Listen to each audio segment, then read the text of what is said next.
Ladies and gents, PepperBelly here, and in this video I'm going to be talking about update 25 for Interstellar Marines. It's quite a nice update if I do say so myself. It's got a pretty nice facelift. I mean, just look at this main menu, everything looks a lot nicer. It looks more like an actual fully released game. And of course you got new skins, which is the other addition to this update, and some minor gameplay changes here and there. And we're going to go ahead and get into it now. As you can see here in the main menu, of course, you got your missions, your challenges, your playground. Everything's kind of been relabeled, especially Wargames. And I'm going to get to that in a little bit. This used to be, called Hell Week, if you're familiar. Now it's called Wargames, and I'll explain that in a bit once I actually get to that point. So the main menu's been rehauled. As you can tell, down here you got your, your name, your rank, how many training points you need to rank up, and your combat points, and their latest achievement. You got links down here to, subscribe to their newsletter thingy. You got their feedback. You can submit feedback here. You got Facebook, Twitter. You can read, right? All of you people can read. I certainly hope you can read, so you can see what is actually on this new main menu. It actually reminds me a lot of Unreal Tournament, or even just Unreal Engine 4's default user interface main menu, with the idea of having the bar up here in the navigation panel, with everything being up here, and then of course you got the visual aspects down here. Like, it just kind of looks vaguely similar. And in a good way, so I'm not really criticizing that at all. And of course you got your settings, which also got a nice facelift, given the whole new main menu. I really like how this looks. Like, this is really cool. The fact that you can actually change this on the fly, and you'll see it kind of change back here in real time, if you're in game, that is. It looks really neat. Of course you got depth of field, motion blur, you got screen of space, ambient occlusion, all that fancy jazz. And you got your audio settings here, which are very limited. Obviously I would like to see in the future at some point like a bunch of audio options. Like, for example, this has been updated. Okay, this was not like this before, which is kind of weird. Or maybe it depends on like what you're using. I guess when I have my headset plugged in, which is what I have plugged in. Okay, well, whatever. I don't really know what's going on with this. Before I only had raw, mono, and stereo as an option. I guess that's because it was only reading my headset. And now I have quad surround and 5.1. So raw, for some reason, made sound really distant and kind of broken and distorted. Well, not distorted, but just make everything sound like you're listening through glass, I guess you can say. Like, it was kind of weird, but of course stereo or 5.1 is more ideal. I actually have 5.1 surround sound speaker system, so I'm going to choose that. Your volume is obviously your master volume. Of course, you got VoIP as well, which apparently works within the environment from what I've heard so far. Anyway, if you're running through the environment, you can actually hear people talking, and if they're talking, it kind of resonates in the environment, similar to the way they kind of showed in their 2008 kind of preview thing they had going on. Obviously, it still needs a lot of work because sometimes I can't hear people at all. And I'm not sure if that's the game's fault or people's microphone's fault or whatever. Not entirely sure. And of course, you got your game tab, which doesn't really have anything except for screenshots. So obviously, new things will be added at some point in the future for this. Input has also got a facelift. As you can see, the new rebind looks a lot nicer. However, I would like to have two options, like two rows. And you can got your keybinds 1 and keybinds 2 for the same option. Simply because some people like to have multiple functions for different, like for me, for example, I like to have crouching as toggle crouch as C and hold to crouch as control. Having both of them available is kind of awesome. Of course, I could just say bind control to this, since in this particular game, it's an adaptive toggle or press and hold system where basically you can, for everything, whether you're aiming down your sights, whether you're crouching, whether you're using the flashlights, or the laser, you can either hold it or toggle it in real time. You don't have to go into the options and choose if you want it to be one or the other. It works. Other games that have done this have been Ghost Recon Advanced Warfighter on PC. It's a system I think that every game should have, because quite frankly, it's awesome. I think having leaning around corners would also be beneficial for this. If you want to lean, you can press and hold it to lean around a corner, or you can tap it, and you tap it and it holds the lean, which is, something that'd be really neat to see. Obviously, leaning would be awesome once this game, would eventually get it. And of course, we got the mouse settings here and the gamepad settings, because now they have gamepad support. Although it is incredibly limited, it's a first iteration. It still has a lot of work to go, or a lot of work ahead to really flesh it out. Because for instance, when I tried it out, vertical sensitivity, even though the values are the same, was faster than horizontal. So it's kind of weird in that respect. And of course, you get your mouse settings. Now, one thing I would love to see in the future, because one thing that's been bugging me about this game for a long time, is when you come back into it and you're not used to this game, the way the sensitivity changes based on your magnified optics. So if you're using regular sensitivity, that's what this is. And of course, you got your zoom sensitivity. The problem here is that if you're using a red dot, which offers a little bit of zoom, it feels really slow because it shares the exact same sensitivity as the magnified optic. So if you're using a sniper scope that has like 8 times magnified, like an 8 times magnified scope or a 12 times magnified scope, the sensitivity would feel ludicrously fast. Like it'd be insanely fast. And then you're using a red dot and it'd be incredibly slow. So there's no transition there based on the FOV value. So it kind of makes it very inconsistent. Of course, the consistency there is it's 1-to-1. So if I aim, like say I'm aiming over here with my red dot and I shift my mouse over and I'm over here, whether I'm using the magnified optic, like a 3 times magnified sight, or the red dot, my mouse will move the same distance on my mouse pad. The problem with this though is that, like I said, higher magnifications appear more sensitive, whereas lower magnifications appear to move slower. Uniform soldier aiming, something like what Battlefield has, would be kind of nice to have, where basically there's all this multiplier mathematical formulas put in place where if you're going to be zooming in based on your FOV value of the zoom, it'll change the way the sensitivity feels, or simply being able to offer like a magnified sensitivity versus regular zoom sensitivity versus like kind of something like Ground Branch does. Either way, having the ability to actually really fine-tune the accuracy of each optic would be a lot nicer, because having it kind of blended together like that just does not feel that great. Anyway, other than that, of course, you got the main menu like I was saying. This is where it looks really awesome. This is where it actually starts to look like a real game. You got your missions list over here. You can choose between them.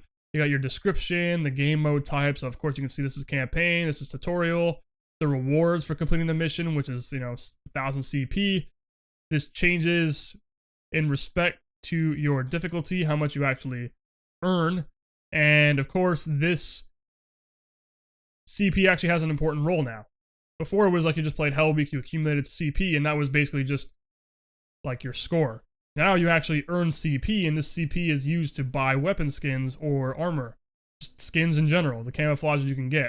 Of course, you got your challenges here as well. Everything just looks a lot nicer, a lot more intuitive. I really like the way this layout is designed. It's a really nice looking menu now, to be honest. And of course, you got your playground here, which shows you all the maps available. Get killed by bots, which is like a little arena thing you can do where you're playing against bots and it's like a free-for-all. Your co-op servers, you got filters down here now. You can organize this by difficulty as well. So if you got low-hanging balls, you can play on realistic. And if you want to go easy mode and just slay through everything in front of you, then you can do that as well. I don't know if there's actually going to be any servers showing up. Doesn't look like anyone's playing on easy right now. Or you can just have all of them show up, and there you go. And you got multiplayer as well. If it'll actually load in, there you go. And you got a server list. And of course, you got Wargames. Now, the reason why they changed Hell Week to Wargames is primarily because now the environments that Hell Week use are going to have multiple type of game modes. So, for example, we have Scavenge right now, which is the first iteration, the first pass of the game mode they're using. It's very similar to what Hell Week was in the past. The difference is it doesn't count down or eliminate players along the way. Everyone spawns in, and there's unlimited spawns.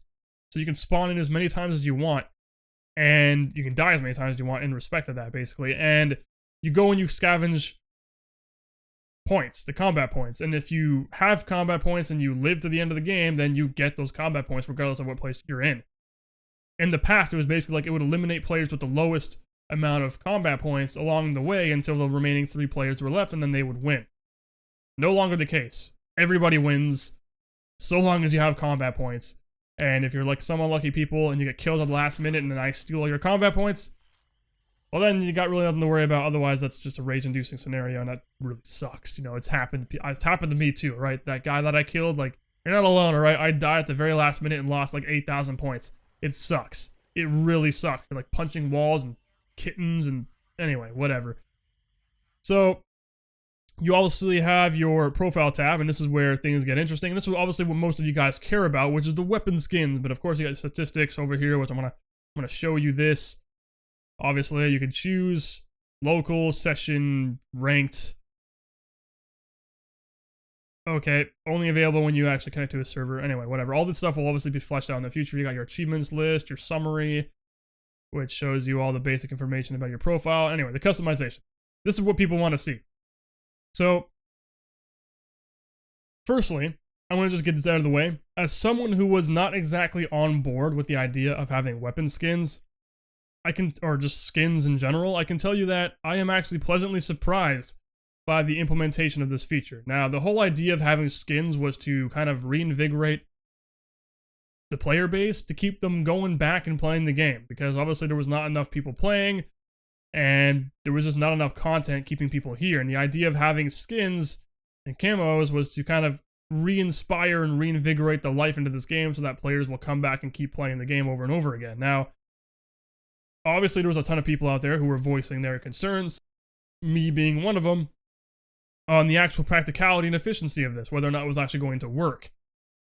However, having put in like 20 hours since the update has come out, grinding for these skins, I can honestly say that yes, it does work to a degree. The thing is though, I actually really like this game, and not a lot of people do, or they're still on the fence about it, and they're not entirely sure whether or not it's actually really worth getting into just to grind for these skins. As little as this is, as little as it is getting content like skins, it actually does kind of inspire the players to come in and invest time, because you have to buy these skins, and they actually require a little bit of a grind to get. So without further ado, let's actually show you the skins themselves. So this is the default, which is Prime Inception. This is what everybody starts off with. You got the rank skins here, which is Concrete Dawn. You get this at rank 20. Wood Solid, you get this at rank 40. Desert Solid, you get it at 60, so on and so forth. And you get these as you level up. And of course, you got the Spearhead skins down here, which if you're a Spearhead member, or if you bought Spearhead basically is what that is, then you get these skins as well. Now, this is essentially what I'm talking about when it comes to skins that I was worried about seeing implemented into the game. Stuff like this, you know, stuff that just looks, or even like that, you know, it's stuff that just looks kind of outlandish and that no operator or soldier ever in the real world would use. You know, something that just doesn't really make any sense. And given the context of the game, the story, the narrative, the environment, the atmosphere, the authenticity, skins like this completely go against the notion of that. It doesn't make any sense, and it's something I wasn't exactly entirely pleased with, right? But I mean, the thing about these skins, though, that has been said by developers themselves, in the future, this will not be like allowed in regular PvP. So like the only way you'll be able to use skins that look like this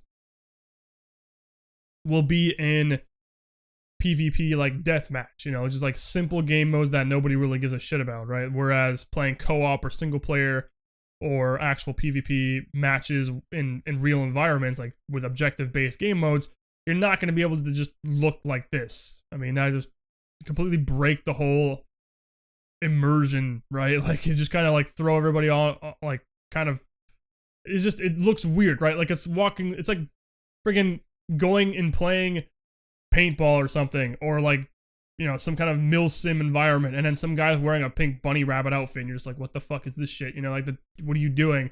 It's the same concept, you know, it just looks retarded, it doesn't really make any sense. And, I mean, it's not to say that these skins don't look good. Like, I mean, you got skins like this, you know, the green honey. This is cool, it looks awesome, you know, it's a really cool looking skin, but again, the whole idea of the narrative, the lore, it doesn't make any sense to me. It makes sense in a game like CSGO, where it's basically like a sport. You know, it's a sport where basically it's not to be taken seriously. There is no literal narrative and story and lore to it. It's just like an environment that plays out like a sport. And I guess you can kind of compare it to paintball, right? If you're playing speedball, you guys are familiar with what speedball is. It's played on a very small rectangular field, similar to like soccer or something. And you got like inflatable bunkers. And of course in that, everybody has like flashy jerseys and, you know, guns and stuff. Like, you got like purple paint or red or whatever, you know, paintball markers. Like it doesn't matter, because in that environment, you're not actually trying to conceal yourself. It's just a sport. You know, you need to be able to see the other players. That's the whole idea. So it's not really a big problem in games like CSGO that kind of replicate that same feeling. But in a game like this, where you're actually trying to conceal yourself, and these camouflages actually work, like practically in the environments they're being utilized in, it just, like I said, it doesn't really make a lot of sense. So let's go ahead and actually show you the camouflages we have. So like, of course, you got like desert camouflages, you got woodland type of stuff, winter type of stuff. You got this, which is like really cool, because I like being all black, man. It's like the friggin' Men in Black style thing. You want to look all sharp. Got woodland camos, urban camouflages, and whatever. Now, one thing to note is that some of these camouflages aren't even available as packs. So, of course, you can get the suit separately, you can get the assault rifle and submachine gun separately, but you can buy packs, and the packs essentially include everything. So it includes the weapons and the armor as one pack, and they're about 13,500 combat points each. Now, you can buy the skins themselves. So if you came in here and you're like, oh, I want to buy the exact same skins, you can do that, and they're about 5,000 each. The thing is, though, that goes the same for the weapons. So everything here is 5,000. So if you end up wanting to buy, like, for example, the Desert Fleck, you know, the thing is, it's actually, like, cheaper. It's 13,500 to get the pack of Desert Fleck versus buying them each individually, which would be 15,000. So keep that in mind if you're planning on eventually just buying the entire pack outright. It'll be cheaper just to buy it for 13,500 versus paying 5,000 for each item individually. But in respect to that, some things aren't even available as a pack, like this camo here. Like, you got FDF, or the FDF series in here. Pretty much is a standalone camouflage for your armor. Of course, you got Tundra as well, which is also standalone. A lot of these are community made, right? You can look at these, like, this is a really nice looking camouflage. Works really well in winter environments with, like, green foliage in the environment, which currently there's not very much. Most of it is, like, just brown, but it still kind of works. They actually all have practical uses, which is kind of awesome. And I really like that. Now, one thing I would like to see personally, which I think would be kind of neat for verifying and determining which camouflage you want to use and how effective it is if you had a backdrop. So some kind of like 3D backdrop back here with an environment, and you can toggle between them. So maybe the default will just be the black like this, but then you can like, or maybe have the default like the inside of a regular like station, like the Megalodon or something. You know, have the guy standing inside the Megalodon looking all badass, like, yeah, this is me, next to like the lockers that show all your gear. And then like you can change the backdrop, you can click through it and it'll like switch to like a desert terrain or like a canyon, like rocky terrain, or maybe like the subarctic, you know, like winter terrain or whatever. And you can like zoom him out and zoom him in, and you can see just how he blends into the environment based on the camouflage you're choosing. And it would be kind of neat to be able to really determine, because it's kind of hard to tell unless you're actually in game staring at somebody else who's using the same camo in the environment you're in. And there's no real way to assess how it looks within the environment. And I think it'd be kind of cool to be able to just do that, to be able to have a screen here where you can just zoom him out and you can see just how well and the angle he's in, exactly how silhouetted he is or unsilhouetted he is whenever you're actually trying to blend into the environments. I just think it'd be kind of neat, you know, to be able to do that. Whether or not it's actually practical is a whole other story, but, you know, something like that would be kind of cool in my mind. Additionally, a gameplay attribute, because this entire camouflage system opens up a really cool gameplay possibility. And because initially I thought it was strange that you were able to change these camos on the fly, because you can be in game, you can open up this menu and you can just swap the camo you want to use and it'll change on the fly. Initially I was against this, and the reason why is because I thought that this was going to be like the armor is just, that's the armor you get, right? If you equip that armor, that's what you would have, so you'd have to die and respawn with the new camouflage. Now that's not actually what they want to do now. I realize the developers actually are planning on making this an adaptive armor system where basically the armor itself can change camouflage on the fly, and they're going to make it so that there's a PDA on your wrist in the future where you will be able to change the camouflages on the fly based on what you're doing.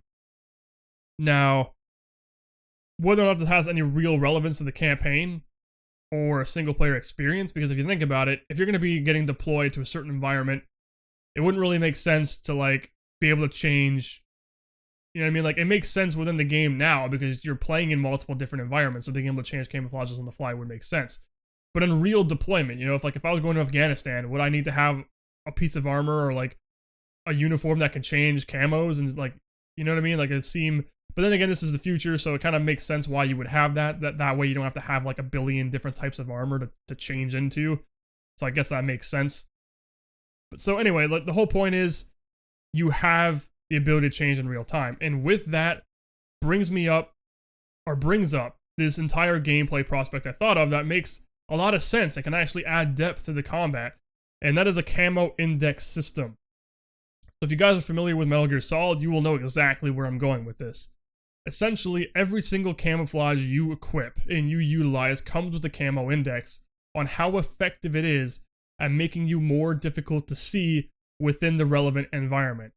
So if I'm in obviously a wooded area using the wood hex or any other wooden camouflage, any of these green camouflages would come with certain benefits based on a percentage scale.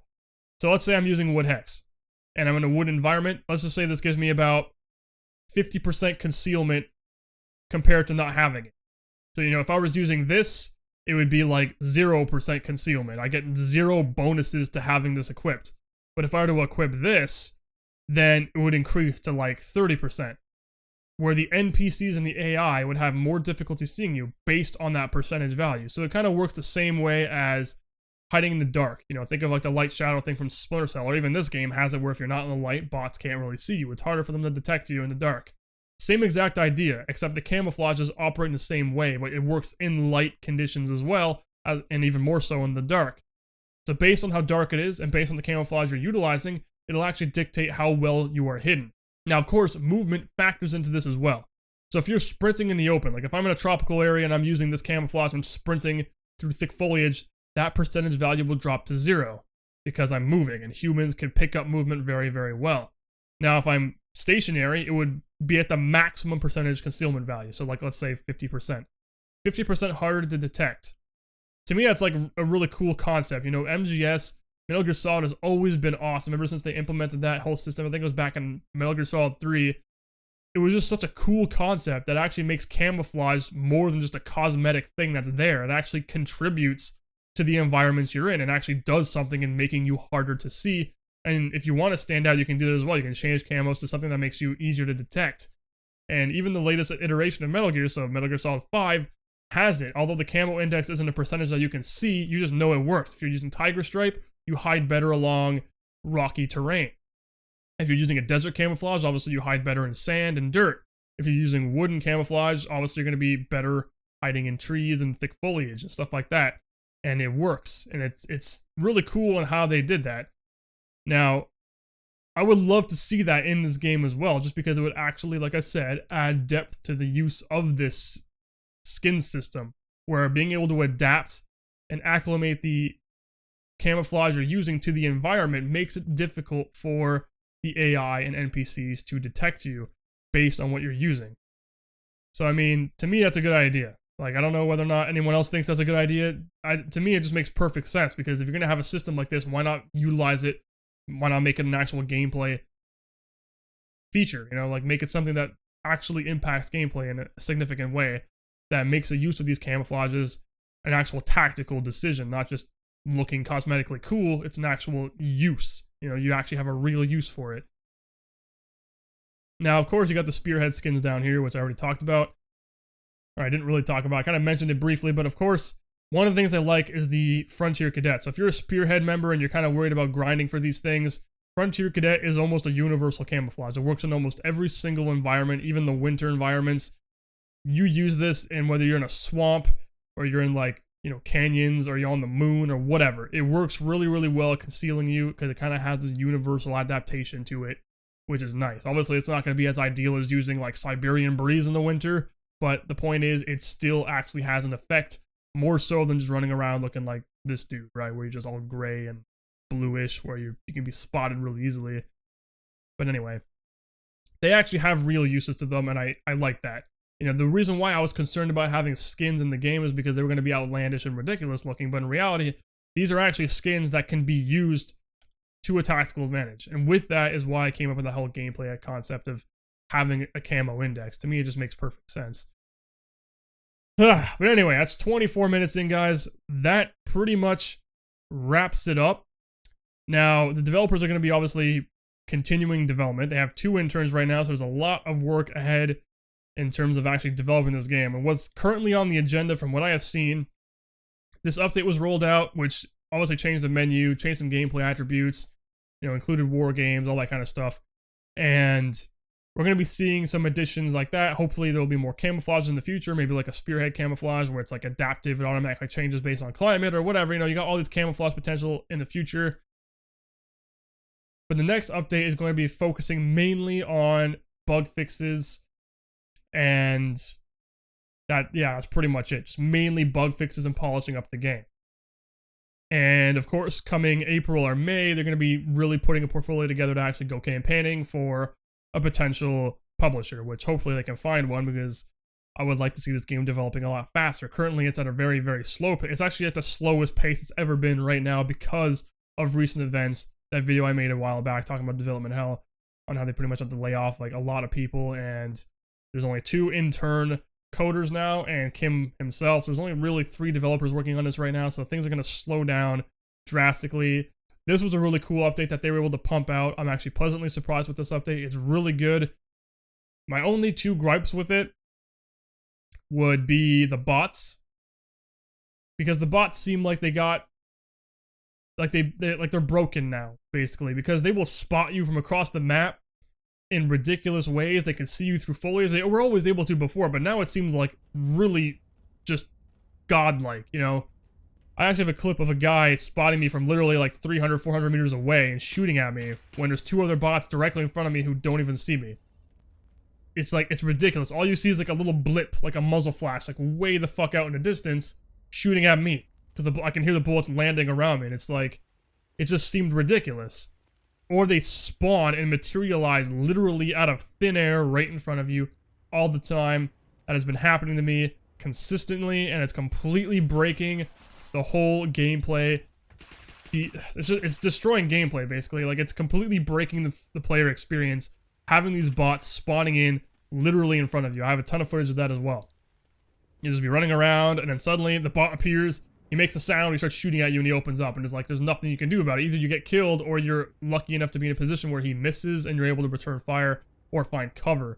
And then once you kill him, suddenly a bunch more start spawning in, and they start charging you, and it's like, it's just ridiculous. I don't know what the hell happened. I wish, I don't know how feasible it is, given the current optimization of the game engine, whether or not you can just spawn all the bots in all at once, and they're just patrolling. Because that's how it should be, you know? All the bots in Wargames should just be patrolling naturally. They should all spawn in at the very beginning of the match, and they just patrol. That's it. They shouldn't be spawning out of nowhere halfway through the game, because that just completely breaks immersion and just completely destroys the gameplay and can piss you off, because a lot of times you'll be running around, you have a bunch of friggin' combat points, you know, maybe you have like 5,000, 6,000, even 10,000 combat points, and suddenly like 4 bots just spawn on top of you, and it's like, what are you gonna do? And they fucking kill you, and there's nothing you can do about it. It's like, it's really, you know, you go through all your ammo, and it's not enough to kill them all. It's really annoying. Hopefully that can be addressed, because that's just something that's just driving me up the wall. But other than that, everything else is awesome. I said I had 2 gripes, so that was the first one. The second one is performance. Performance seems to have dropped across the board. Not in a significant way, but a lot of people seem to have noticed some frame rate drops in some areas that weren't there before, and odd performance issues. Now, I've noticed it as well. For example, some of the maps where there's a transition, so like elevation, where the map starts transitioning into something else, frame rates will just plummet for like no reason, which it never used to before.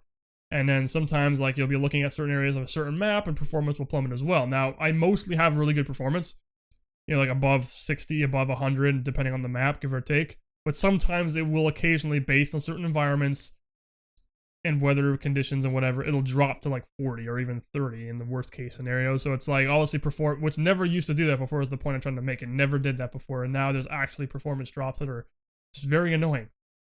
So my only 2 gripes is that, the bots and the performance. Other than that, everything else is actually really, really good, and I'm very happy with this update, and hopefully we can see more progress in the future. But currently we have to just wait until April or May to see whether or not they can come up with a good enough portfolio to attract publishers and hopefully get the help they need financially to be able to make this game a reality, because this game has potential. And I know we throw that word around a lot. A lot of people like to throw that word around a lot, but this game to me really does have potential. If you're like a huge tactical shooter, like a hardcore tactical shooter fan, you like Rainbow Six, SWAT 4, all that kind of stuff, and especially if you like sci-fi, then holy shit, this is like the bread and butter. This is why I love this game and the potential it has. The narrative, the story, everything. It's like, it's the 3 things I want in a game. You know, a rich campaign narrative experience, hardcore tactical shooter gameplay, and of course sci-fi shit, traveling space in the future. Like, that's like fucking all the coolest things ever put into one game. It's like the trifecta of orgasmic awesomeness, and that's what this game is. Well, it wants to be. In order to get to that point, we need financial stability to be able to develop this game further. So hopefully they can find a publisher in that time frame. But until then, we'll have to wait and see. My name's been PepperBelly. Thank you guys for joining me today on this video, and I'll see you guys on the next one.